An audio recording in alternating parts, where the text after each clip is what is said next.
A Estratégia de Segurança Nacional declarou abertamente: a maior ameaça à soberania e à segurança dos Estados Unidos é a soberania de outros países. Eles precisam ser privados de ter soberania própria para fazer qualquer coisa que não esteja sob nosso controle.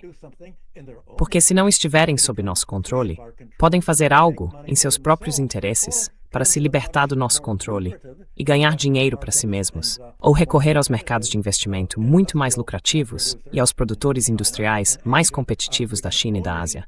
Só podemos governar pela força. Nenhuma conquista militar dos Estados Unidos desde a Segunda Guerra Mundial foi bem-sucedida. Coreia, Vietnã, Afeganistão, Iraque, Síria e agora Irã. E o que complica tudo isso, tornando a história mais longa, é o problema de personalidade de Trump. O que Trump fez foi isolar os próprios Estados Unidos.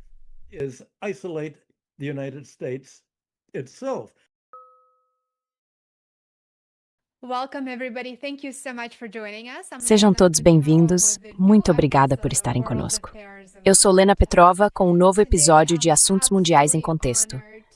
Hoje, tenho a enorme honra de receber novamente um destacado economista americano, autor prolífico e ilustre professor pesquisador de economia, além de grande amigo do nosso programa, o professor Michael Hudson. Por favor, acompanhem e apoiem o trabalho de Michael no Patreon e também em seu site. Vou deixar os links dos dois na descrição abaixo. Professor Hudson, seja bem-vindo de volta ao programa, é muito bom vê-lo novamente. É bom estar de volta, já que tanta coisa está acontecendo no mundo agora. Sim, com certeza. E eu estava ansioso para ter esta conversa com você. Sei que vamos abordar muita coisa hoje, e tenho absoluta certeza de que nossos espectadores estão muito felizes em ver você de volta ao programa. Michael, talvez possamos começar pelo petrodólar. No nosso podcast anterior, você argumentou que um dos verdadeiros objetivos da guerra dos Estados Unidos contra o Irã é preservar a hegemonia do dólar. E nem é preciso dizer que o petrodólar vem sustentando a economia americana há décadas. Tradicionalmente, o sistema funciona assim. Os países faturam as vendas de petróleo em dólares e depois reinvestem esses ganhos no sistema financeiro dos Estados Unidos. Então, é um arranjo muito vantajoso. Na sua visão, o sistema do petrodólar está entrando agora em sua fase final. E se estiver, o que o substitui?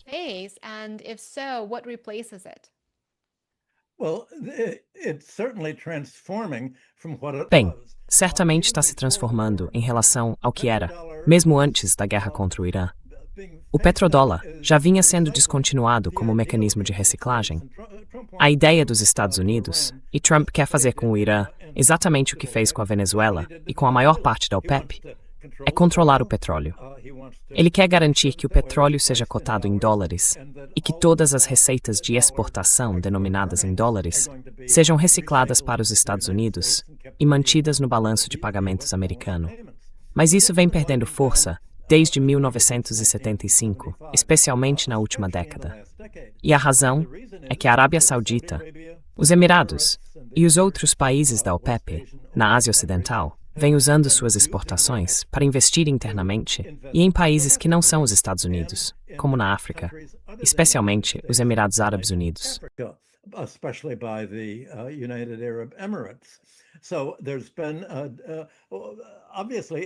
Então, obviamente, se você está no meio de um deserto e recebe bilhões de dólares em receitas de exportação, será que realmente quer mandar todo esse dinheiro para outros países e simplesmente, de algum jeito, viver desses rendimentos? Os reis e emires locais dessas regiões, desnecessário dizer, pensam bem, temos que fazer alguma coisa aqui. E então começam a construir esses gigantescos projetos imobiliários no deserto e todo um sistema bancário para os Emirados, para o centro mundial de fuga de capitais e de capital criminoso. Há todo tipo de investimento público que usa eletricidade, como os investimentos da Amazon e de outras empresas de inteligência artificial, que precisam de eletricidade para alimentar todos os seus sistemas de computadores, suas redes de nuvem e tudo mais.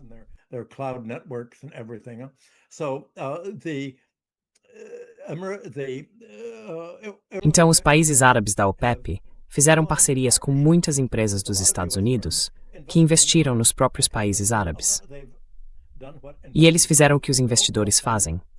Bem, encontram algo para financiar e financiam a crédito, em grande parte com o próprio crédito, para poder continuar expandindo ainda mais suas finanças.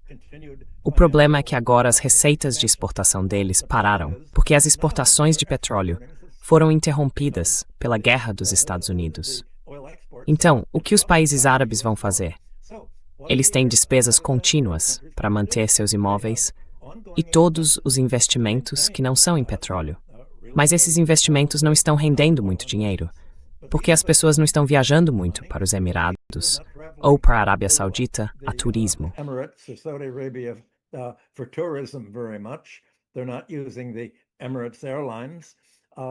Eles não estão usando a Emirates Airlines. E os próprios países da OPEP estão enfrentando um déficit de pagamentos. Então isso está, de certa forma, impedindo que os petrodólares sejam reciclados. E agora os Estados Unidos acabaram de assustar a Arábia Saudita com uma série de declarações. Primeiro, ele disse o que vem dizendo desde 2018. Trump disse: "Sabe, os Estados Unidos têm um problema. Todos os nossos gastos militares estão enfraquecendo a economia e levando a um déficit no balanço de pagamentos. Temos de fazer nossos aliados.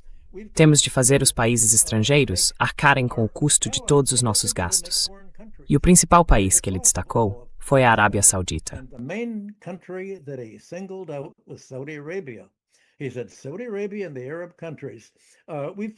Ele disse: "A Arábia Saudita e os países árabes gastamos uma quantidade enorme de dinheiro instalando bases militares lá. E o que estamos fazendo quando eles têm todo esse dinheiro?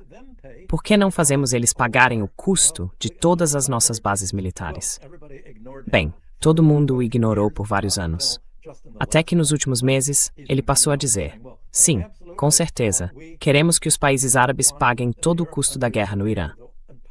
E a maneira como ele queria fazer isso, como disse há poucas semanas, era: "Bem, vamos rejeitar todo o memorando de entendimento que tínhamos para encerrar a guerra com o Irã, pelo qual deixamos o Irã, essencialmente, no controle do Estreito de Hormuz. Nós vamos controlar o Estreito de Hormuz. E vamos cobrar 20% de toda a receita de exportação da OPEP. De toda a receita, do valor de qualquer navio que passe pelo Estreito de Hormuz. Vamos cobrar uma comissão de % sobre isso?"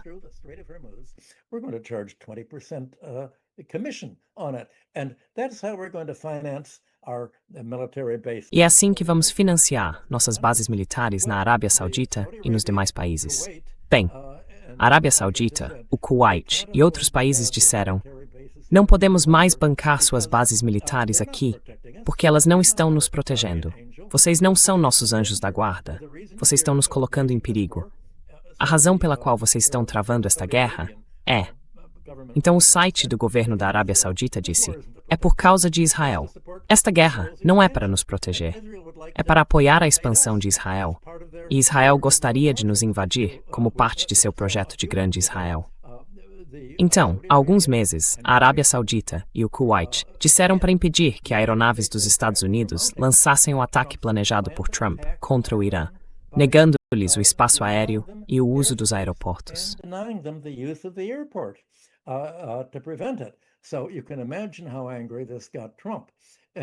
Então, você pode imaginar o quanto isso deixou Trump furioso. E isso faz parte do que ele diz, que queria vingança. E a vingança dele é ameaçar confiscar as reservas da Arábia Saudita, do Kuwait e de outros países da OPEP para pagar pela guerra no Irã, que obviamente não está saindo como ele tinha planejado. Bem, isso assustou os países da OPEP. E como, afinal, eles poderiam agora retirar seus investimentos dos Estados Unidos? Como poderiam reorientar suas economias? Bem, na verdade, não podem. Estão absolutamente presos. Mas, por enquanto, tudo o que podem fazer é vender seus investimentos financeiros mais líquidos no mercado de ações e no mercado de títulos dos Estados Unidos para cobrir seus próprios custos básicos de equilíbrio de todas as iniciativas imobiliárias e empresariais, além dos custos administrativos que assumiram.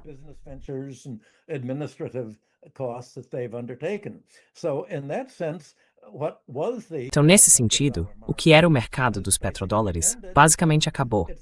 E acabou porque, pode-se dizer, ele foi usado como arma desde o início. Porque em 1975, o acordo com os Estados Unidos era o seguinte: o Tesouro dizia, vocês podem cobrar o quanto quiserem pelo petróleo. Para nós, tudo bem, porque à medida que aumentam os preços do petróleo, isso cria uma cobertura de preços, gerando uma fortuna para as empresas petrolíferas e de gás americanas. Somos totalmente a favor. Mas vocês têm de reciclar o dinheiro de vocês nos Estados Unidos. Afinal, que mercado de investimento seria melhor? Bem, isso foi em 1975. E embora os Estados Unidos tivessem acabado de abandonar o ouro, o país ainda era o principal mercado de investimentos. E de muitas formas, ainda é, para poupanças financeiras líquidas.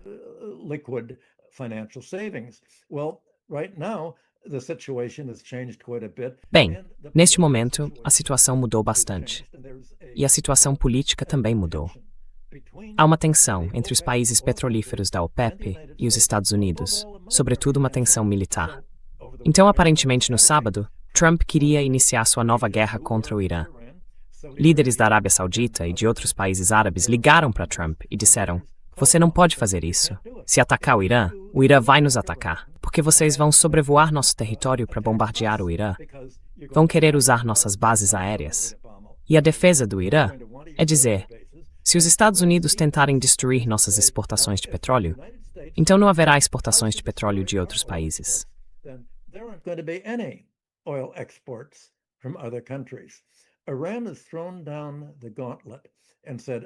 O Irã lançou o desafio e disse que outros países terão de se posicionar e se opor à guerra dos Estados Unidos contra nós. Porque se essa guerra continuar, vamos revidar, destruindo bases militares americanas na região e as economias dos países que hospedam essas bases militares. Então, ou esses países fecham as bases militares e param de nos apoiar, e especialmente os Emirados são os principais violadores. Os Emirados têm atacado o Irã e se declararam inimigos absolutos. Além disso, há o fato de que os líderes árabes são sunitas e existe o antagonismo entre as seitas islâmicas dos wahhabitas sunitas, especialmente na Arábia Saudita, contra os xiitas.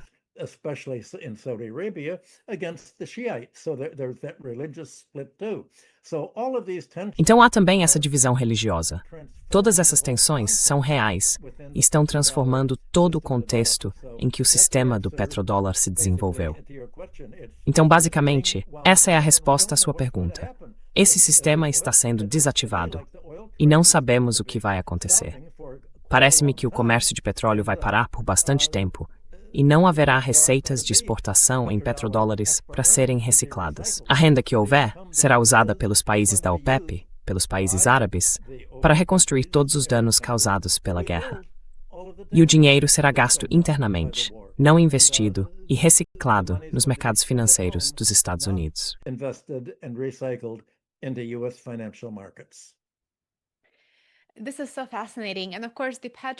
Isso é muito fascinante. E claro, o petrodólar, como você acabou de descrever, tem sido o pilar do, digamos, império dos Estados Unidos, uma espécie de hegemonia. E quando ele entrar em declínio, será interessante ver o que vai substituí-lo, como serão as novas estruturas globais e quais atores globais vão se beneficiar ou não dessas novas estruturas. Mas a política externa dos Estados Unidos, é claro, em termos de comércio e finanças globais, parece ter passado de um sistema financeiro que, de forma discutível, era mais ou menos baseado em regras para um sistema financeiro abertamente coercitivo, uma ferramenta de coerção. Todos nós conhecemos as sanções, todos nós conhecemos o protecionismo, como as tarifas, por exemplo. E, claro, o congelamento de ativos soberanos se tornou uma norma. E você frequentemente descreve os Estados Unidos como operando um sistema moderno de tributos. Então, forçar países a exportação nos mercados de títulos do Tesouro dos Estados Unidos é, na prática, uma forma moderna de tributo colonial.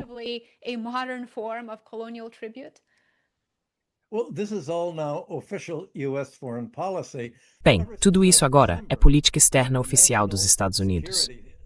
Desde dezembro passado, quando saiu o relatório da Estratégia de Segurança Nacional, dizendo que não podemos mais sustentar o sistema que os Estados Unidos patrocinaram em 1945, no fim da Segunda Guerra Mundial. Tem um artigo extenso, saindo no fim dessa semana, pela Democracy Collaborative, que vai apresentar todas as citações e todos os detalhes sobre isso. Mas, essencialmente, o Relatório de Segurança Nacional disse que, em 1945, éramos a principal potência industrial do mundo e também a principal potência credora financeira.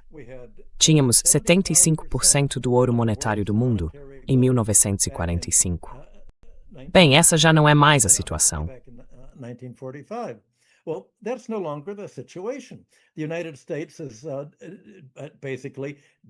Os Estados Unidos estão basicamente desindustrializados. Tornaram-se o maior devedor do mundo. Já não tem a conversibilidade do dólar em ouro e também não tem mais o poder industrial que tinham, porque transferiram sua indústria para países com custos de mão de obra mais baixos, principalmente na Ásia, especialmente na China. E agora você vê que, em vez de os Estados Unidos estarem em posição de ter uma relação de ganhos mútuos, um sistema de intercâmbio, comércio e finanças com outros países, sabe, vocês fornecem os bens e serviços de que precisam. Vocês fornecem o que precisamos em matérias-primas e investem seu dinheiro aqui para ajudar a financiar nosso investimento de capital, e nós dividiremos os ganhos.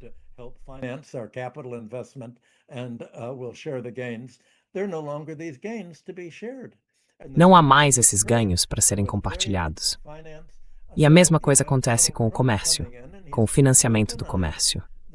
Então Donald Trump entra em cena e transforma o sistema de comércio exterior em arma, substituindo a economia aberta de livre comércio que os Estados Unidos apoiaram depois da Segunda Guerra Mundial. Os Estados Unidos agora se tornaram um país neoprotecionista, uma espécie de caricatura do protecionismo que tornou a indústria americana tão forte no fim do século XIX. É um protecionismo meio absurdo, impondo tarifas de 50% sobre aço e alumínio, o que aumentou a estrutura de custos de toda a indústria manufatureira americana, de qualquer coisa feita de aço ou alumínio. Está tudo meio ao contrário e prejudicando a economia. Mas é isso que Trump está fazendo.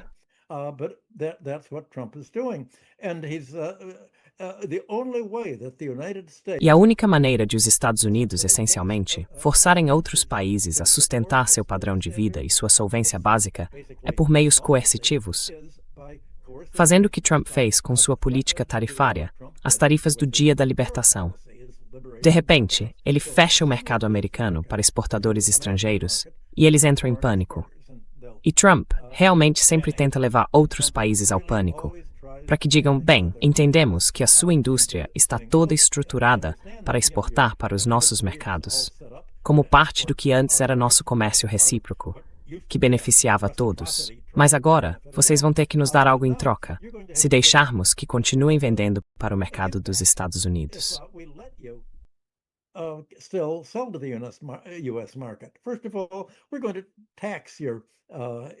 Antes de mais nada, vamos taxar as suas importações. E isso vai colocar dinheiro no tesouro para que possamos recompensar nossos doadores de campanha, o 1%, o setor financeiro, o Vale do Silício, cortando os impostos deles e gerando um déficit orçamentário gigantesco. Bem, ele realmente achou que poderíamos compensar tudo com a receita das tarifas. Mas a receita tarifária que ele obteve acabou destruindo muito mais lucros e outras rendas tributáveis do que teria criado. Então, tudo o que Trump fez gerou exatamente o oposto de tudo isso. E, acima de tudo, ele disse, bem, uma das contrapartidas é que vocês têm de impor sanções comerciais e financeiras contra países que têm sua própria soberania e estão tentando seguir políticas próprias que os beneficiem em vez de beneficiar os Estados Unidos.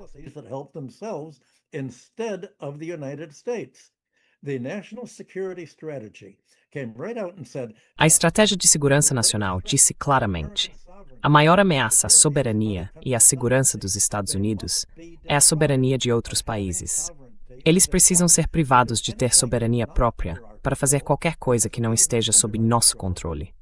Porque se não estiverem sob nosso controle, podem fazer algo em seus próprios interesses para se libertar do nosso controle e ganhar dinheiro para si mesmos.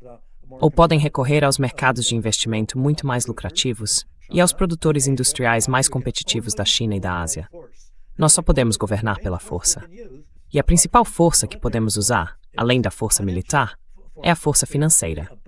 a capacidade de criar caos, caso eles não acabem subsidiando o balanço de pagamentos dos Estados Unidos e a economia americana, e não se juntem ao nosso bloco. Assim, continuamos a isolar países, Rússia, China, antes Venezuela e agora Irã, e outros países que querem seguir seu próprio caminho.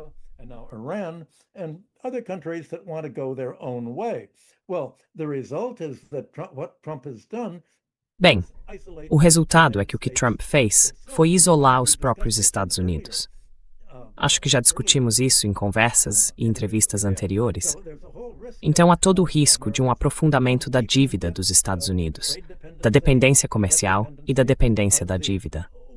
A forma como isso vem sustentando e estabilizando o balanço de pagamentos dos Estados Unidos não tem sido a antiga reciclagem das entradas de dólares dos bancos centrais estrangeiros, que eram investidas nos mercados de títulos americanos. Tem sido a bolha do mercado de ações dos Estados Unidos. E esse tem sido o principal novo suporte do balanço de pagamentos dos Estados Unidos. Mas isso é algo muito instável. Quase todos os consultores de investimento que conheço já não veem o mercado de ações, nem mesmo o mercado de títulos, especialmente o mercado de títulos especulativos, de juros altos, como uma forma de obter novos ganhos de capital.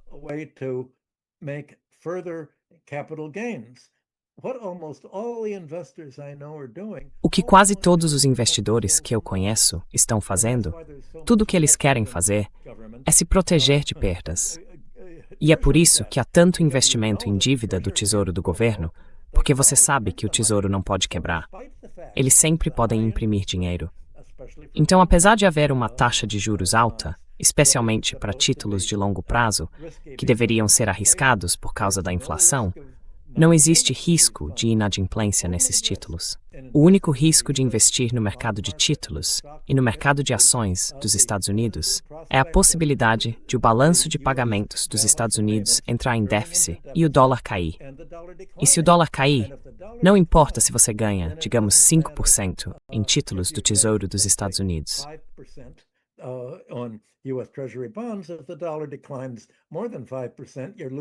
Se o dólar cair mais de 5%, você está perdendo dinheiro com o investimento nos Estados Unidos.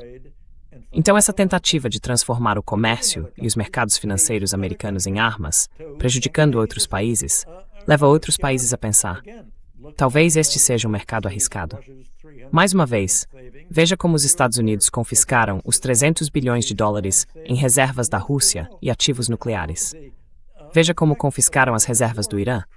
E, acima de tudo, veja como o efeito da guerra contra o Irã está criando uma depressão mundial inevitável até o fim deste ano, como resultado da escassez de petróleo. Isso vai levar a uma disparada dos preços do petróleo e ao fechamento de muitas empresas e fazendas agrícolas que não conseguem ter lucro nessas condições. Então, o que está acontecendo é que o mundo mudou. Não é mais como era antes.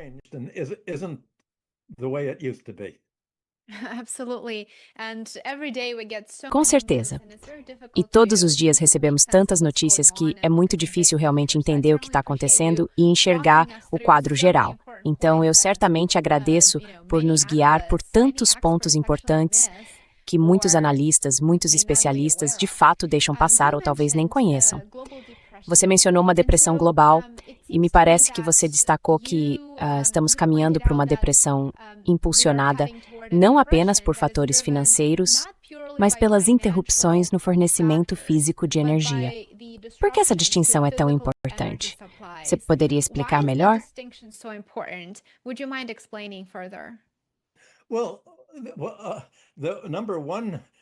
Bem, o principal motivo de isso ser tão importante é que a maioria das depressões é causada por um colapso financeiro. A crise de 1929 levou à moratória, em 1931, das dívidas entre os aliados e das reparações. E nem isso foi suficiente para impedir a Grande Depressão. A maioria das crises pode ser resolvida por meios financeiros. Houve a crise de 2008, que pelo menos Obama conseguiu resolver. O problema imobiliário, com um enorme resgate aos bancos. Isso implicou execuções hipotecárias em massa sobre sua base política. Pessoas que tinham votado nos democratas, especialmente eleitores negros e de minorias. Os detentores e compradores de hipotecas ficaram presos com as hipotecas podres e com a enorme fraude financeira corrupta.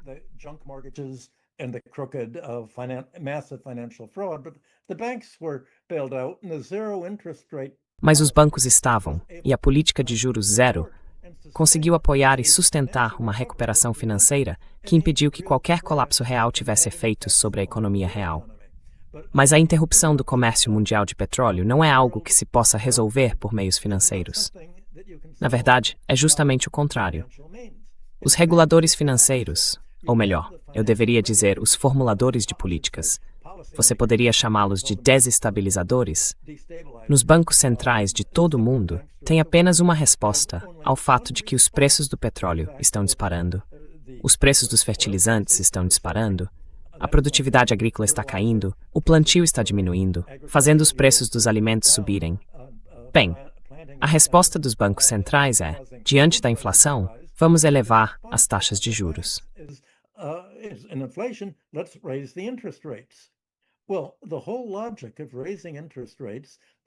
Bem, toda a lógica de elevar as taxas de juros se baseia na crença ideológica, de que tudo que dá errado na economia é problema de os trabalhadores quererem dinheiro demais para viver melhor.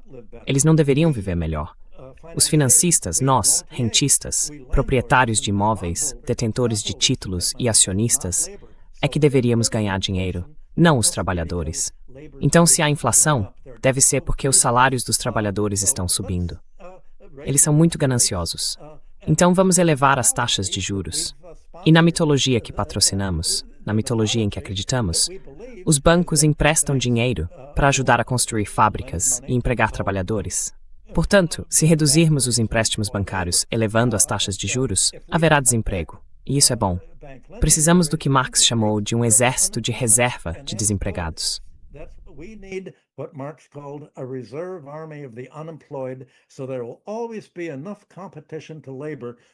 Então, sempre haverá concorrência suficiente por trabalho para que ele mal consiga se manter no nível de subsistência e, de preferência, nem possa viver com padrões normais de vida, sendo forçado a se endividar.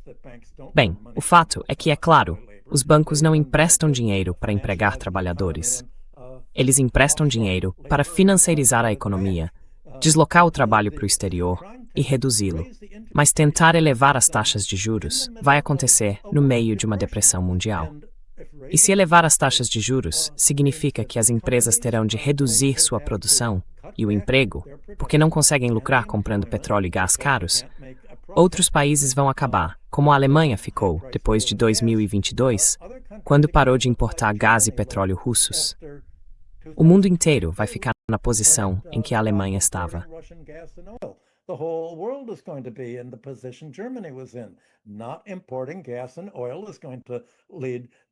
Não importar gás e petróleo vai levar a uma escassez real. E os governos da Alemanha, da Grã-Bretanha e de outros países disseram: bem, enquanto formos países democráticos, temos de manter o apoio dos eleitores, dando subsídios às famílias que precisam pagar mais para iluminar e aquecer suas casas, e para cozinhar com gás. Mas isso vai forçar outros países a entrar em déficits orçamentários. E com juros mais altos sendo cobrados, supostamente para curar a depressão, os déficits orçamentários vão aumentar. Isso vai gerar ainda mais pressão tributária. Vai agravar o problema, em vez de ajudar a resolvê-lo.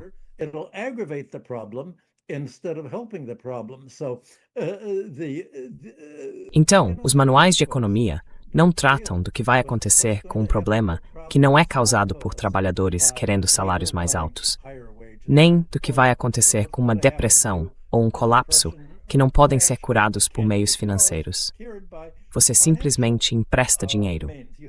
Se for um colapso financeiro, porque a economia está endividada demais, então vamos fazer o Tesouro e o Banco Central emprestarem dinheiro para permitir que os devedores paguem os juros que devem. E vamos transformar a economia num esquema Ponzi.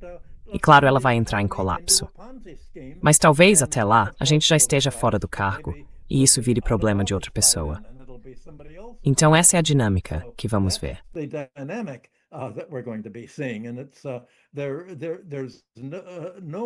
E não há a menor chance de os atuais governos neoliberais, no mundo todo, dizerem: agora temos um problema estrutural. Precisamos reestruturar a economia. A única saída é reduzir as dívidas. As dívidas não podem ser pagas se não houver produção, emprego, lucros ou fluxo de caixa. E o que vamos fazer? Vamos paralisar a economia ou vamos usar o dinheiro para pagar as dívidas, especialmente no caso dos países do sul global? Imagine que você seja um exportador de matérias-primas e importador de alimentos no sul global. Você não depende apenas de importações de petróleo e gás para abastecer suas fábricas, o transporte e as casas. Também depende de alimentos para alimentar sua população.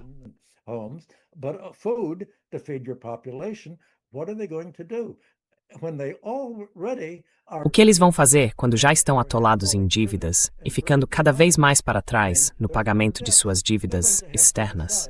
Vão ter que decidir: vamos usar o dinheiro na nossa economia ou vamos pagar os detentores dos títulos? Bem, a escolha vai ser esmagadora.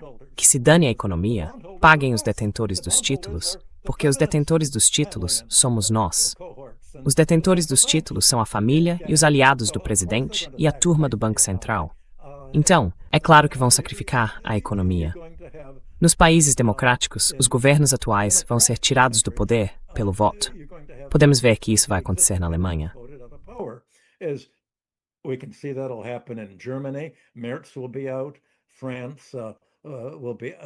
Merz vai sair.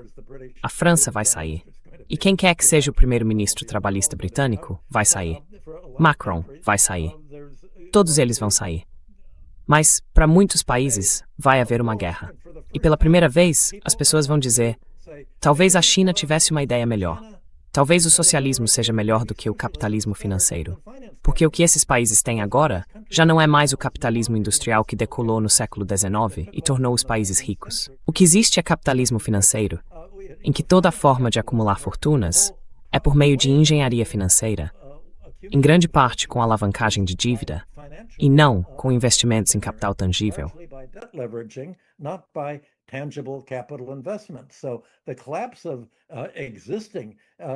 Então, a produção existente vai entrar em colapso. As fábricas e empresas que ainda funcionam dependiam de insumos de energia para se manter e produzir os bens e serviços que produzem. Tudo isso vai ser reduzido agora, e haverá um colapso. E as pessoas vão procurar o tipo de alternativa que procuraram durante a Grande Depressão. Então haverá uma enorme convulsão política.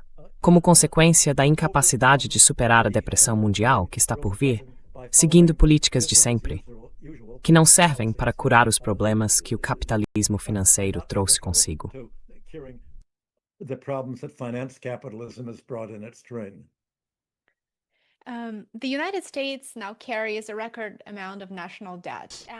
Os Estados Unidos agora têm um nível recorde de dívida nacional e, ao mesmo tempo, estão gastando um valor recorde para pagar o serviço dessa dívida, mais de $1 trilhão por ano. Durante o governo Trump, parece que a política externa dos Estados Unidos tem se concentrado em projetar capacidades ofensivas. Então, essa postura ofensiva foi ampliada por Trump como uma forma de tornar a América grande novamente. E assim vemos Venezuela, Ucrânia, Gaza, Irã e outros países em estado de conflito. Mas, na verdade, não ouvimos muito sobre eles. Por exemplo, Iêmen, Somália e outros estados que estão sofrendo por, você sabe, serem usados como procuradores ou por estarem diretamente envolvidos em algum tipo de conflito civil.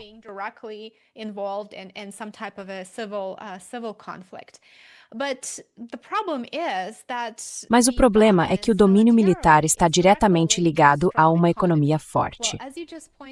Bem, como você acabou de apontar, a economia dos Estados Unidos não está realmente em condições de continuar financiando suas 700 ou 800 bases militares no exterior, que não são usadas para proteger os países anfitriões, mas sim para ocupá-los. Então, um império endividado pode continuar financiando indefinidamente o domínio militar global? Porque alguns economistas dizem, bem, claro, isso não deveria ser um problema, basta imprimir mais dinheiro.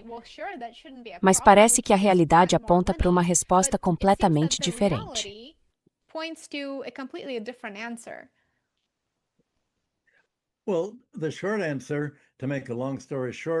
Bem, a resposta curta, resumindo uma história longa, é que os impérios não compensam no fim. E nenhuma conquista militar dos Estados Unidos desde a Segunda Guerra Mundial teve sucesso. Coreia, Vietnã, Afeganistão, Iraque, Síria e agora Irã. E o que complica tudo isso, voltando à história longa, é o problema de personalidade de Trump, que introduz uma dimensão totalmente diferente. Parece que ele teve um pai muito abusivo e realmente sentiu que seu ego foi ferido. Ele queria atenção e aprovação. Então, quando assumiu o cargo, certamente dessa última vez, acho que ele disse que queria ser um presidente americano famoso. E disse que queria ser como Napoleão, alguém famoso. Na visão dele, todo mundo admira Napoleão, um sujeito famoso.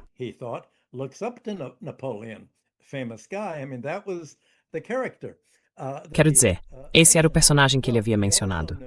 Bem, ele também sabia que todo presidente americano, muito admirado, os presidentes mais admirados, venceu guerras. Washington venceu a Guerra da Independência. Lincoln venceu a Guerra Civil. Teddy Roosevelt venceu a Guerra Hispano-Americana e Roosevelt venceu a Segunda Guerra Mundial. Aqueles eram os tempos. Bem, Trump sabe que se você lê história mundial, todos os líderes mundiais e reis ao longo da história que as pessoas conhecem são os reis que fizeram grandes conquistas e construíram impérios. Os imperadores que fizeram grandes conquistas e construíram impérios. E Trump achou que poderia fazer a mesma coisa. E ele realmente achou que poderia fazer isso sem gastar dinheiro com os militares. Simplesmente, como eu disse, fazendo outros países pagarem.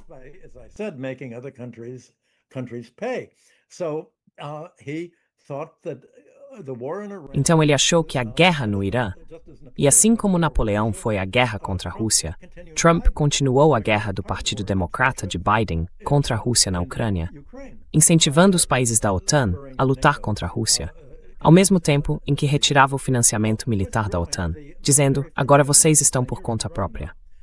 A mesma coisa com o Irã. Ele achou que fazer guerra contra o Irã faria dele outro Napoleão. Mas sua forma de pensar, meio de uma coisa ou outra, fez com que ele esquecesse que Napoleão perdeu a guerra na Rússia. Perdeu em Waterloo. Ficou conhecido por ser exilado para Elba. E isso não deu muito certo. E ele parece estar tendo o que os jornais relatam como acessos de fúria com sua equipe, ultimamente. Então isso não está funcionando.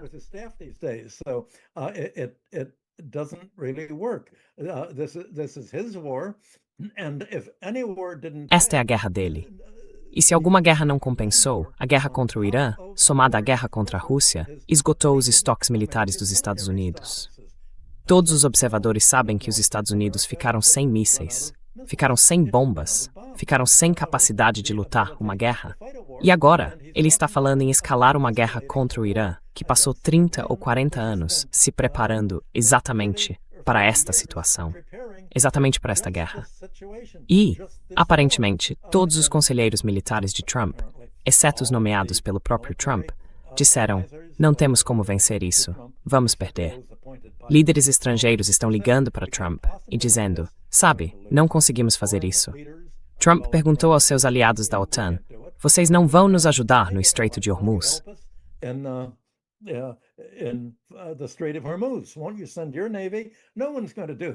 Vocês não vão enviar a marinha de vocês. Ninguém vai fazer isso, porque sabem que vão simplesmente ser alvejados. Então todo mundo está dizendo a ele que isso foi um erro horrendo. O Wall Street Journal publicou hoje na página de editoriais um editorial simplesmente maravilhoso e devastador sobre o quanto Trump é louco e sobre como as pessoas ao redor dele acham que ele é tão louco. E sabe, se Trump tentar dizer, bem, temos uma bomba que vai funcionar, a bomba atômica, o que os generais vão fazer?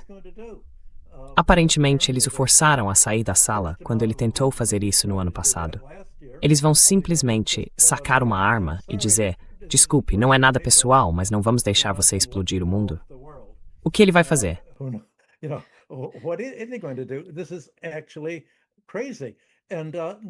Isso é realmente uma loucura.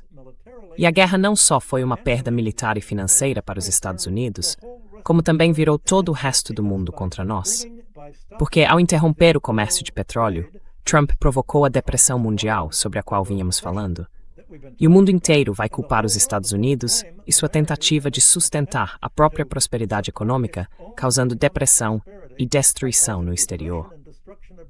No fim, o país que será sancionado serão os próprios Estados Unidos, e não os alvos que eles designaram. Portanto, o imperialismo militar americano não compensa. Porque o que manteve os Estados Unidos solventes ao longo de todas essas décadas foi o imperialismo financeiro e o neoimperialismo, o neocolonialismo. Financial neo-imperialism, neocolonialism, and that's over because America has. E isso acabou, porque a financiarização dos Estados Unidos realmente se tornou uma pirâmide de dívida. Em vez de investir crédito financeiro em novos meios de produção, para gerar lucros capazes de pagar o empréstimo com juros, ela serve apenas para assumir o controle de empresas, fábricas, ativos e imóveis já existentes. Então, tudo o que essa alavancagem da dívida financeira fez foi aumentar as fortunas que ficaram quase inteiramente nas mãos dos 10% mais ricos, especialmente do 1% mais rico, deixando os outros 90% da economia para trás. E para outras economias do mundo que dependem de petróleo e de alimentos, elas terão de reorientar todo o seu comércio e investimento. Mas também terão de reestruturar suas próprias economias, afastando-se de todo o modelo neoliberal que vem seguindo ao longo do último meio século.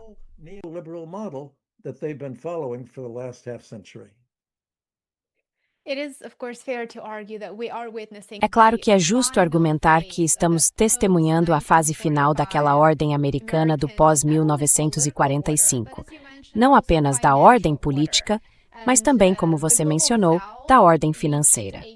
E o Sul global chegou a um ponto de inflexão. Ou melhor, eu deveria dizer a maioria global. Acho que esse é um termo muito mais apropriado. A maioria global chegou a um ponto em que permanecer dentro do sistema do dólar, liderado pelo Ocidente, traz um risco maior do que sair dele. Que papel você vê para o ouro nesse sistema monetário internacional pós-dólar?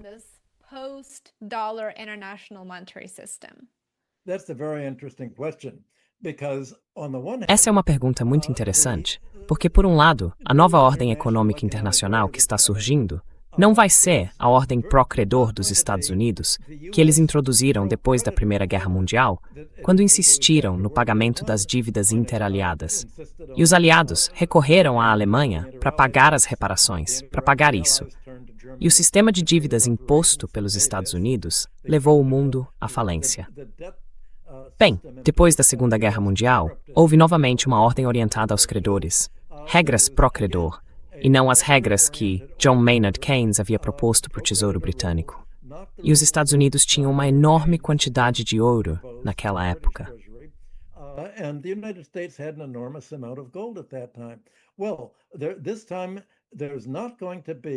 Bem, desta vez não vai haver um acordo pós-guerra pró-Estados Unidos, poderíamos dizer pós-guerra com o Irã, pós-guerra do petróleo.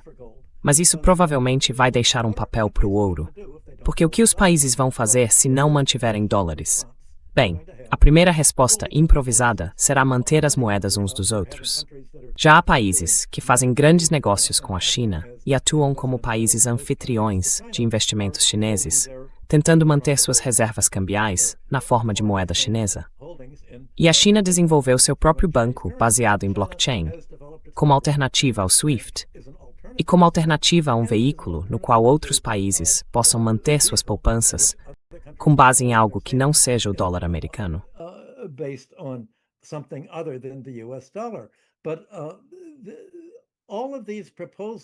Mas todas essas propostas de um novo, tem que haver algo do tipo Keynes, algum arranjo bancário internacional, não apenas pela China, mas em conjunto com muitos países. China, Rússia, Irã, muitos países do BRICS vão de certo. Vamos ter um banco para as dívidas intergovernamentais entre bancos centrais e tesouros. E vamos ter algum meio de denominar uma espécie de moeda de referência, dinheiro, para denominar essas dívidas. Bem, não dá para usar apenas moedas estrangeiras nisso. O ouro vai ter que desempenhar um papel, porque nos últimos 5.000 anos, ouro e prata em lingotes tem sido algo que todo mundo, de certa forma, aceitou como um ativo puro, que não é a dívida de outro país.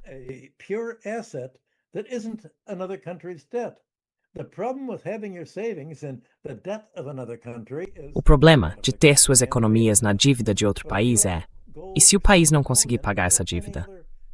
Mas, se você tem ouro ou prata em barras, ou qualquer outra base de commodities para o dinheiro, isso é algo ao qual não está vinculada nenhuma dívida. Não há nenhuma política governamental vinculada a isso.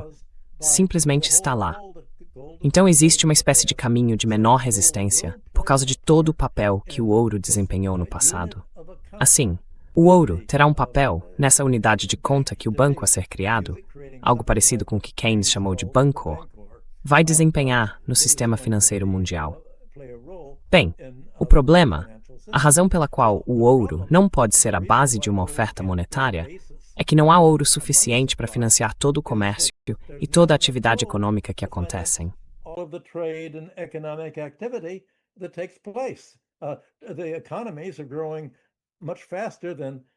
As economias estão crescendo muito mais rápido do que a oferta de ouro monetário no mundo. Então, você precisa de crédito em papel. A questão é, como organizar esse crédito em papel? Bem, esse foi um problema que o mundo inteiro enfrentou no fim do século XVII, quando os principais reinos da Europa, Espanha, França, Áustria, estavam sempre deixando de pagar suas dívidas reais. Foi o Banco da Inglaterra que criou um sistema de crédito em papel baseado em contas privadas. E o Banco da Inglaterra era um monopólio criado pela captação de 1.200.000 libras esterlinas na forma de dívida pública. A dívida pública, que havia se tornado tão arriscada quando precisava ser liquidada em ouro e prata, que não estavam disponíveis, de repente se tornou o principal ativo do sistema bancário. Ela foi usada como capital fundador para financiar o comércio mercantil, o comércio exterior com lucro, cartas de crédito e outras formas de crédito para gerar dinheiro suficiente.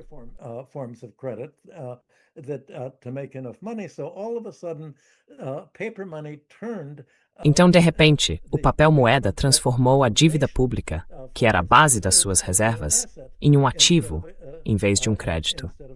De algum modo, o novo banco também precisa ser capaz de fazer isso. E precisa haver um elemento de confiança, em última instância, confiança política, de que os países que criam esse banco vão cumprir isso. E uma das salvaguardas do Banco de Keynes era a seguinte: se esse banco não funcionar para criar equilíbrio econômico e financeiro entre os países, então se um país, digamos os Estados Unidos, em 1945, acumular um montante excessivo e esmagador, e outros países, como a Inglaterra, acabarem com um déficit grande demais, então os créditos financeiros do país credor simplesmente serão anulados. Porque não vale a pena sacrificar a economia mundial inteira apenas pelo princípio de que todas as dívidas precisam ser pagas.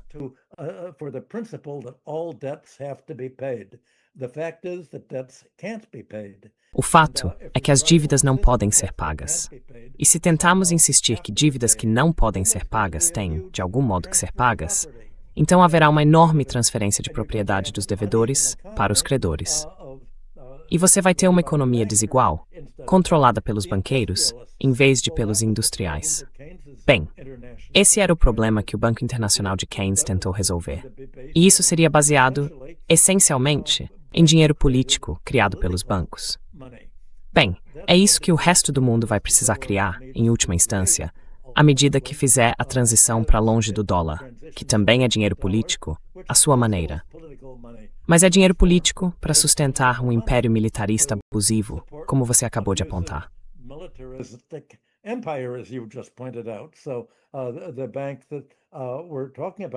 Então o banco de que estamos falando vai usar esse crédito do governo para promover um sistema de desenvolvimento econômico muito mais sólido. Desenvolvimento econômico real, na agricultura, na indústria e nos transportes, do que o que existia sob a doutrina neoliberal que acabou destruindo as economias ocidentais. Então vocês vão ver uma economia em que o dinheiro é muito mais um serviço público. E o próprio ouro. Pode-se dizer que o ouro também é uma moeda fiduciária, porque é o governo que atribui ao ouro seu valor fiduciário.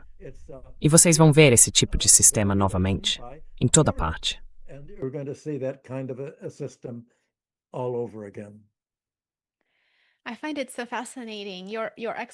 Acho muito fascinante a sua explicação de como o imperialismo financeiro efetivamente substituiu o colonialismo militar. E acho que esses são termos que raramente vejo sendo discutidos ou mencionados em entrevistas hoje em dia.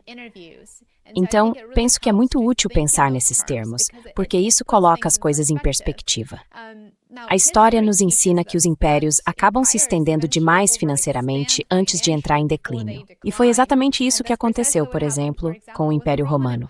Então, os Estados Unidos estão se aproximando desse estágio, ou ainda não chegamos tão longe assim, e ainda existe uma saída para preservar o que resta e talvez mudar para uma estrutura mais sustentável e internacionalmente aceitável, em que o militarismo e a coerção econômica não sejam os motores, não sejam os principais motores da política externa dos Estados Unidos.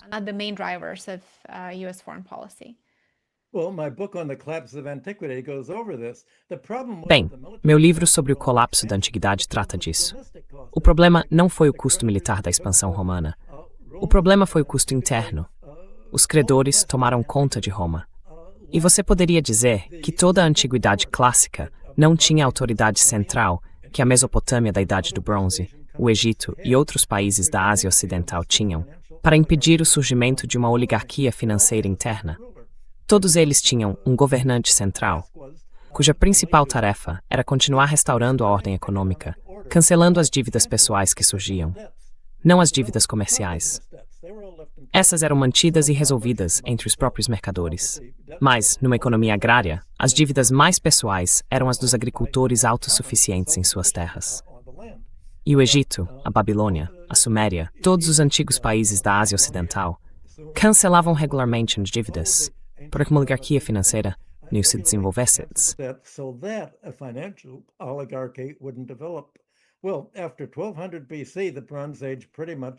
Bem, depois de 1200 anos antes de Cristo, a Idade do Bronze praticamente chegou ao fim, como resultado de uma mudança climática drástica que provocou uma Idade das Trevas de 400 anos. E quando o comércio recomeçou com o Ocidente, por volta do século 8 a.C., as economias ocidentais, Grécia, Itália, as economias europeias, não tinham nenhuma tradição do que se chamava de realeza divina. Uma realeza que seguia o Deus Sol da Justiça, restaurando a ordem, e uma deusa da Justiça que protegia os fracos e os pobres, garantindo que o Deus Sol da Justiça cancelasse as dívidas e assegurasse que as famílias não fossem reduzidas à pobreza e à servidão, e que os governantes libertassem os servos vinculados por dívidas. Eles cancelavam as dívidas e devolviam aos agricultores as terras que lhes garantiam sustento e que eles haviam perdido por causa de dívidas. Bem, Roma e Grécia não tinham nada disso.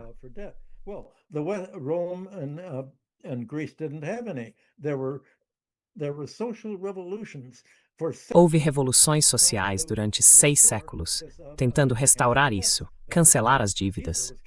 Foi por isso que César foi assassinado.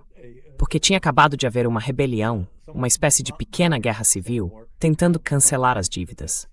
A chamada conspiração de Catilina, que César apoiou.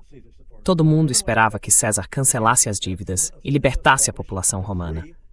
Então ele foi morto, essencialmente, pela classe credora, pela oligarquia que tinha se transformado numa aristocracia hereditária.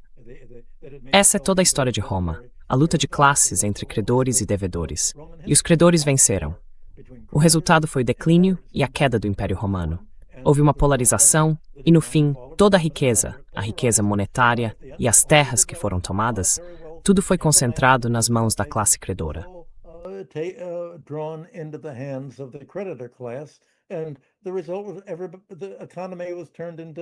E o resultado foi que a economia se transformou em feudalismo. E esse é o resultado. Portanto, essa é a tendência natural de qualquer economia financeirizada. Porque o que os babilônios e os governantes da Idade do Bronze sabiam, e o Ocidente não sabia, é que nós temos os manuais que eram ensinados aos estudantes escribas da Babilônia. Todos eles calculavam com que rapidez uma dívida dobra a uma determinada taxa de juros. Qualquer taxa de juros implica um tempo de duplicação. E na Babilônia, com taxas de 20% para dívidas comerciais, o tempo de duplicação era de 5 anos. Também temos planos sobre como uma economia cresce. Bem, ela cresce muito mais devagar. Então as dívidas crescem mais rápido do que a economia real. Agora, essa percepção central da Idade do Bronze está ausente na teoria moderna dos ciclos econômicos. Falta toda essa ideia ensinada aos analistas de ciclos econômicos, a de que um ciclo simplesmente continua avançando continuamente, no mesmo ritmo.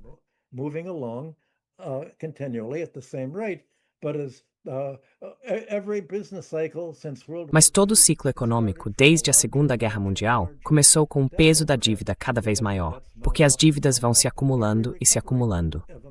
E toda a recuperação dos Estados Unidos e de outras economias ocidentais, desde a Segunda Guerra Mundial, foi mais fraca. E a recuperação só foi sustentada porque os credores emprestaram aos devedores o dinheiro para pagar suas dívidas, tornando a economia ainda mais alavancada por dívidas. E a dívida é um peso. Não tem sido uma dívida produtiva.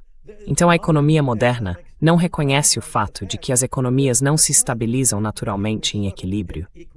A tendência natural de todas as economias é se afastar cada vez mais do equilíbrio, ficar cada vez mais desequilibradas à medida que as dívidas crescem mais rápido do que a economia real de produção e consumo, sabe? E de infraestrutura, transporte, bens e distribuição.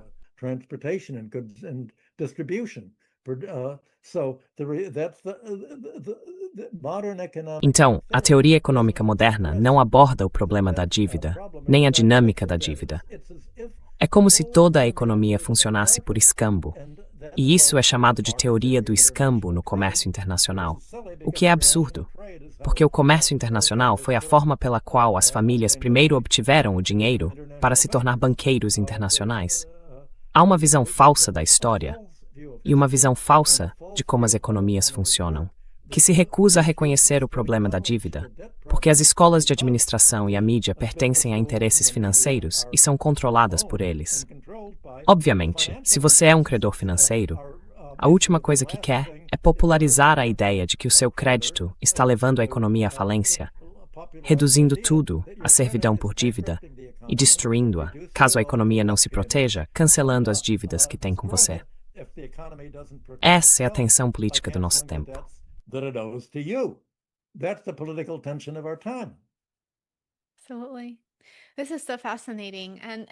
Com certeza. Isso é muito fascinante.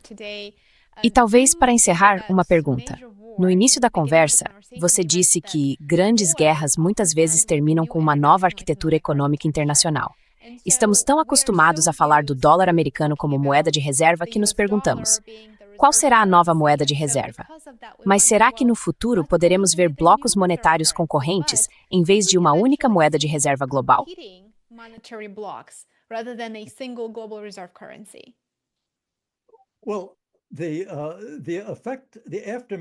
Bem, as consequências das guerras não são apenas financeiras, são políticas. O que aconteceu depois da Primeira Guerra Mundial? Houve o fim das monarquias na Europa. E onde as monarquias sobreviveram, como na Inglaterra, havia democracias parlamentares, com os reis sendo, em grande parte, atrações turísticas e uma espécie de atores, mais ou menos. Já não eram monarquias de verdade. Houve uma mudança política completa. E depois da Primeira Guerra Mundial, todo o mapa da Ásia Ocidental foi redesenhado durante a guerra pela família Sykes. A divisão do que viria a ser a Arábia Saudita, os Emirados, todos esses pequenos estados, pela Grã-Bretanha e pela França, sob seu próprio controle colonial.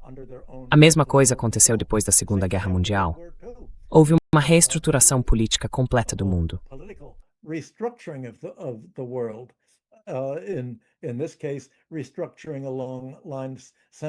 Neste caso, uma reestruturação em torno de linhas centradas no controle dos Estados Unidos, no mundo unipolar. Bem, desta vez vai haver de novo uma enorme revolução política. E o que vai ser derrubado? Em primeiro lugar, a classe financeira, em grande medida, não pode manter suas reivindicações financeiras sobre a economia e, ao mesmo tempo, fazer as economias sobreviverem. Os líderes políticos que foram cultivados pelo apoio americano, pela interferência da National Endowment for Democracy em eleições estrangeiras, para apoiar o tipo de líderes neoliberais pró-Estados Unidos que se vê nos países europeus e no Japão. Tudo isso. Vai haver um movimento político em direção ao socialismo, para ser bem direto.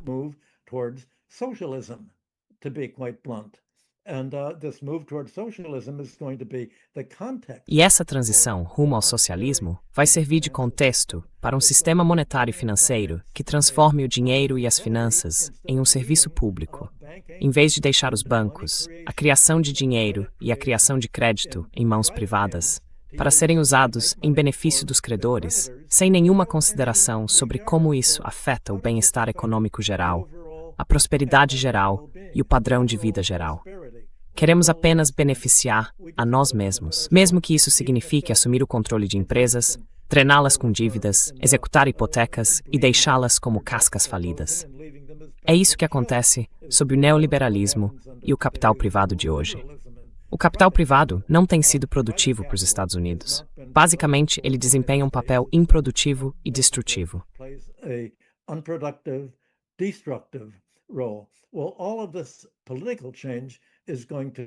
Bem, toda essa mudança política vai criar um ambiente completamente diferente para todo o sistema monetário e financeiro.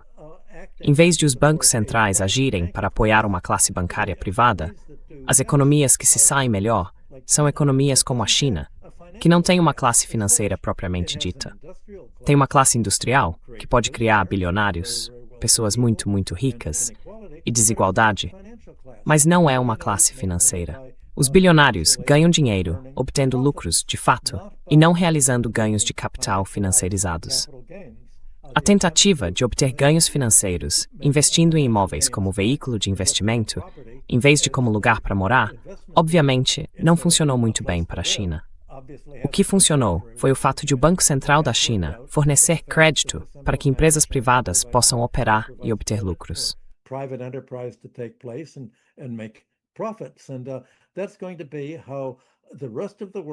E é assim que o resto do mundo vai ter de sobreviver, crescer e prosperar. Em vez de ganhar dinheiro financeiramente, como tem feito desde a Segunda Guerra Mundial, e pode-se dizer, desde a Primeira Guerra Mundial, o que tem sido um desastre. Em outras palavras, o mundo terá de voltar, essencialmente, à redescoberta da economia política clássica. Ela se baseava, e foi a força orientadora do capitalismo industrial, em investimentos de capital, lucros obtidos ao empregar trabalho para produzir bens e serviços, gerar lucro e reinvestir esses lucros em novos meios de produção. Não em ganhar dinheiro ao se afastar da engenharia industrial para a engenharia financeira. Então, essa será a mudança na política que vai moldar toda a transformação nas relações financeiras.